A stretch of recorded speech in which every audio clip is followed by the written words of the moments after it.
Bonjour à tous, nous sommes une équipe interdisciplinaire qui travaillons sur le matériau bois dans le sud de la France, à Montpellier et à Bordeaux. Notre projet de recherche s'intéresse à l'influence du matériau bois utilisé pour la construction des ruches sur la santé des colonies d'abeilles domestiques.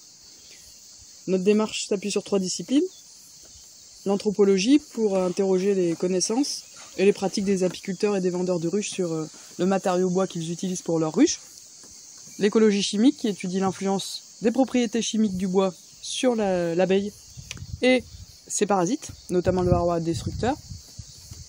Et la physique du bois qui étudie l'influence des propriétés du matériau sur le climat hygrothermique interne à la ruche.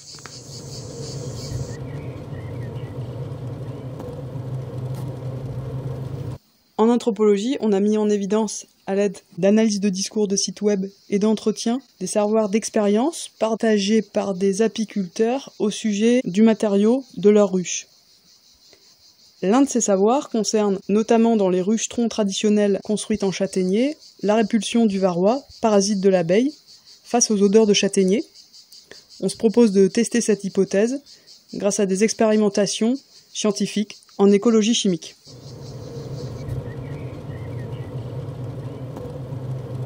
Le bois a une composante organique volatile. Cette composante peut être perçue en partie par les occupants de la ruche que sont l'abeille ou l'un de ses parasites comme le varroa destructor, sous forme d'odeur.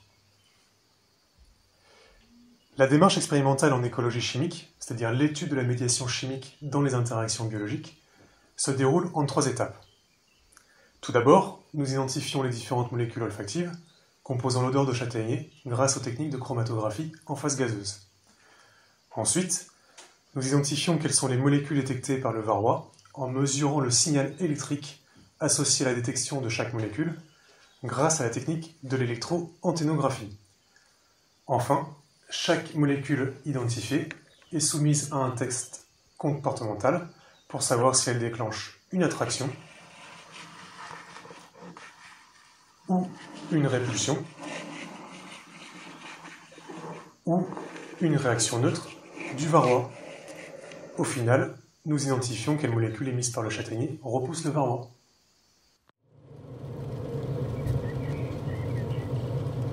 Sur la partie physique, notre objectif est de construire un modèle mathématique qui nous permet de prédire la température et l'humidité dans la ruche en fonction du matériau, de sa géométrie, des conditions environnementales, la présence de la montagne, le sol et des conditions météo.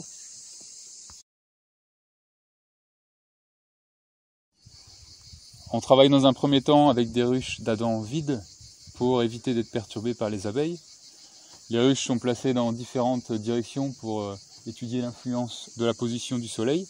Et on réalise à l'intérieur des mesures de température et d'humidité qui nous permettent de valider le modèle. Quant aux matériaux utilisés, le bois ou la tôle en acier galvanisé, ils sont caractérisés en laboratoire. Et une fois que le modèle est validé, on peut essayer d'optimiser les matériaux et la géométrie de la ruche pour la rendre plus robuste aux aléas climatiques et améliorer le confort hygrothermique à l'intérieur. Voilà un ensemble de résultats attendus qui permettront d'améliorer la ruche pour contribuer ainsi à la santé des colonies d'abeilles. N'hésitez pas à nous contacter pour toute question et merci à toute l'équipe pour la réalisation de ce clip vidéo. À bientôt!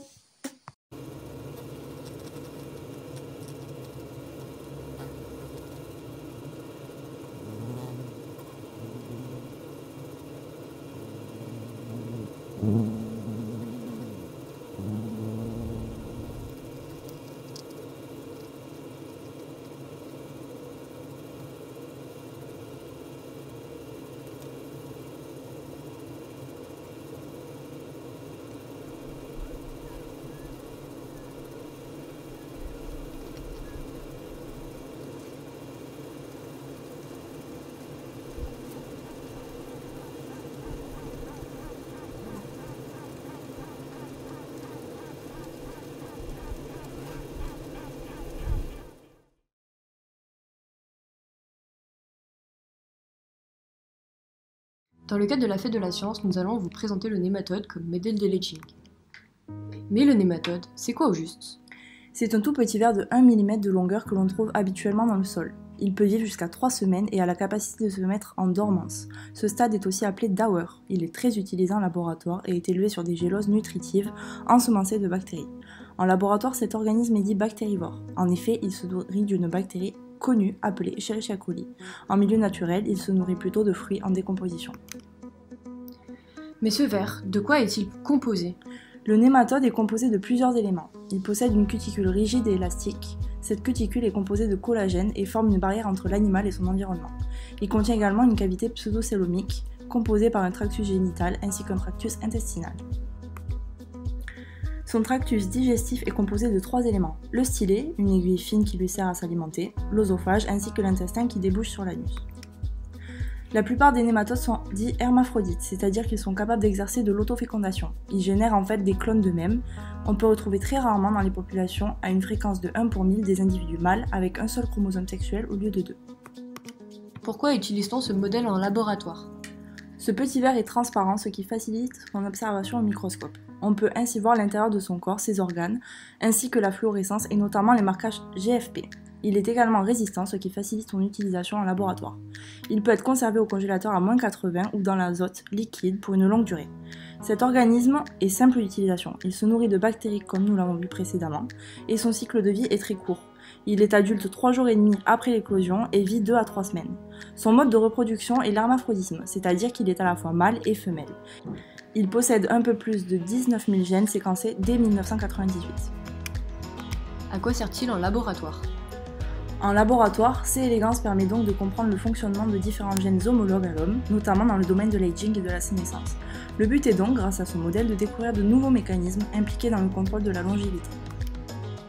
Le nématode a fait l'objet de 3 prix Nobel. Le premier prix Nobel en physiologie ou médecine a été obtenu en 2002 pour la caractérisation de la régulation génétique de l'organogénèse et de la mort cellulaire programmée. Le second, toujours en physiologie ou médecine, a été obtenu en 2006 pour la découverte du phénomène d'interférence par l'ARN. Enfin, le dernier est un prix Nobel en chimie et a été obtenu en 2008 pour la découverte de la protéine fluorescente, la GFP, et la mise au point de son utilisation comme marqueur. Et qu'en est-il pour le cycle de vie?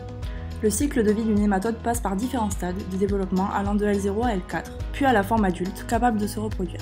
Entre chaque stade, le nématode mue afin de pouvoir grandir. Comme dit précédemment, le nématode a une vie assez courte, néanmoins elle peut être prolongée par le passage lors du stade L1 à un stade de développement alternatif appelé L2D. Ce passage en L2D permet au nématode d'entrer en dormance, on parle alors de stade Dauer. Cela peut durer jusqu'à 4 mois, et si les conditions redeviennent favorables, il passera directement au stade L4. Le stade L2D, comment ça marche? Le stade L2D est induit par une situation de stress, par exemple un manque de nourriture, une température extrême ou bien une population importante de nématodes sur la boîte de pétri. Il est induit par un signal lié à un messager appelé insuline qui est une hormone. Il correspond au passage dans le stade Dauer, se caractérisant par une plus grande résistance au ver face aux situations de stress. Et au laboratoire, on fait quoi? Au laboratoire, sur le nématode, on teste différents types d'eau, du gaz à usage industriel, des molécules thérapeutiques ainsi que divers produits cosmétiques en concentration variable afin d'étudier la longévité de l'animal. Mais d'autres utilisations sont également possibles dans d'autres laboratoires, notamment dans le domaine de l'environnement. Comment pêche-t-on les nématodes? Dans un premier temps, nous pouvons voir ici que Emma observe les nématodes au microscope. Elle les pêche avec une canne à pêche en platine afin de les isoler. Dans un second temps, elle les dépose dans une nouvelle boîte de pétri afin de réaliser les différentes études, molécules thérapeutiques, différentes eaux. 2 observations ont été réalisées au laboratoire. À droite, nous pouvons observer le nématode en train de se déplacer dans le tapis de bactéries E. coli afin de s'en nourrir. À gauche, nous avons essayé de voir si le nématode était attiré par l'odeur du flanc. Nous avons donc déposé une goutte de caramel dans la boîte de pétri et nous pouvons le voir se déplacer vers cette goutte. Il est également possible de réaliser des tests de molécules à différentes concentrations à l'aide de plaques ELISA à 96 plis.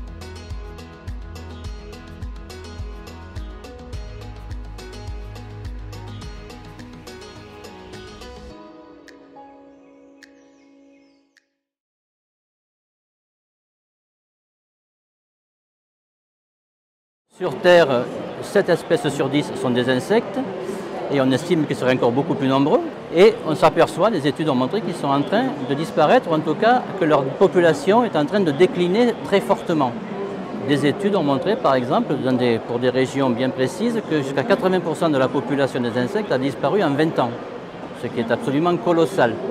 Alors ce qui est grave en soi, c'est peut-être pas que les insectes disparaissent, mais c'est que les fonctions que jouent et que remplissent ces insectes pour le fonctionnement des écosystèmes ne soient plus remplies, faute d'insectes. Donc ça, c'est très important.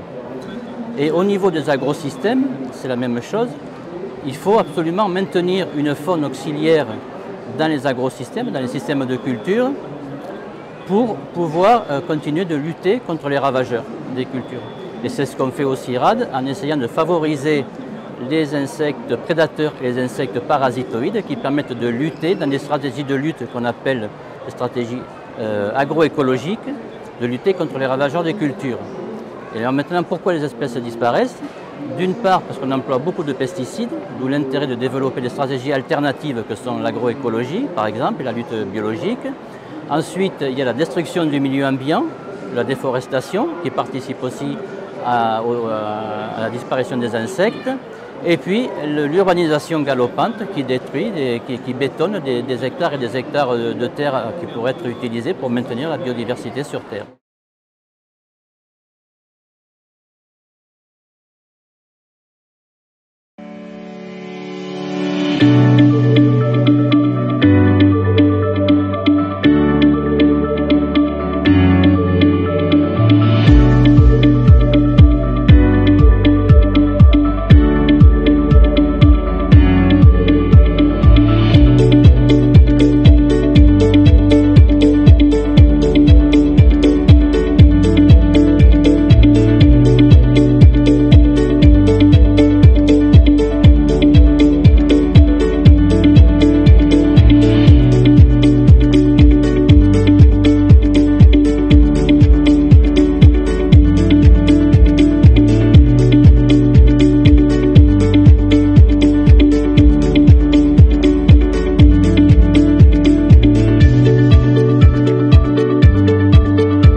Notre histoire se déroule chez un producteur de fruits et légumes de la région Occitanie.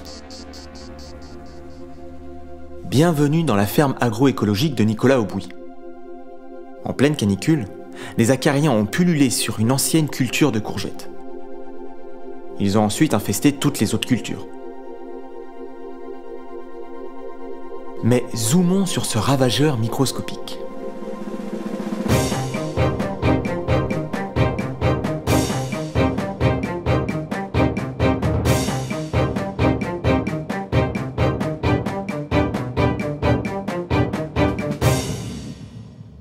C'est l'histoire d'une toute petite araignée rouge qu'on appelle aussi un acarien du genre Tetranicus. Cet acarien se nourrit des cellules de feuilles. C'est un acarien phytophage. Quand la température augmente, son cycle de vie s'accélère. À 35 degrés, il passe de l'œuf à l'adulte en 6 jours. Une femelle pourra alors pondre une centaine d'œufs à raison de 10 œufs par jour.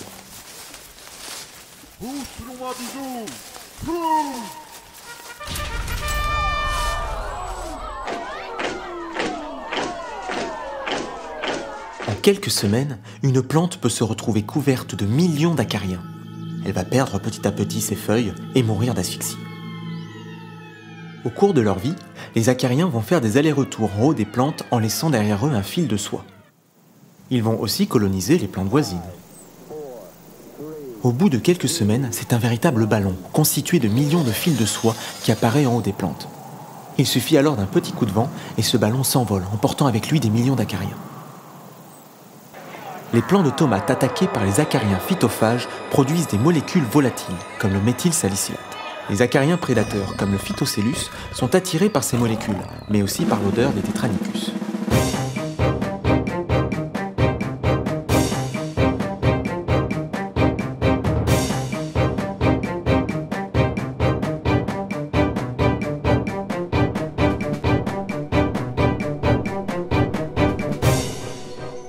Les Phytocellus se déplacent rapidement et ont un cycle de vie comparable à celui des Tetranicus.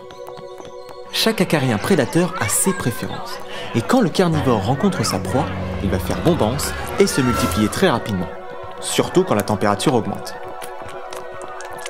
Ils se nourrissent aussi bien des adultes que des stades immatures et des œufs.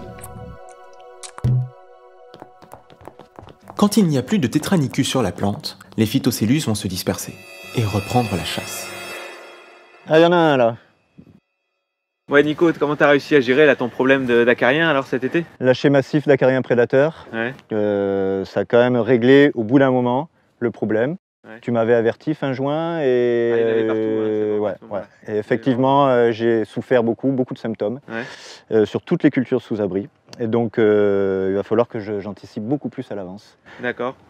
Et l'idée pour toi, c'est d'anticiper, mais c'est aussi peut-être diversifier les acariens prédateurs. J'espère que oui, vous pourrez nous amener des acariens prédateurs qui peuvent équilibrer un petit peu la prédation, justement. Et moi, de mon côté, il va falloir que je sois beaucoup plus vigilant précocement, c'est-à-dire dès l'implantation des plants. D'accord. Les aléas climatiques peuvent provoquer des pullulations de ravageurs.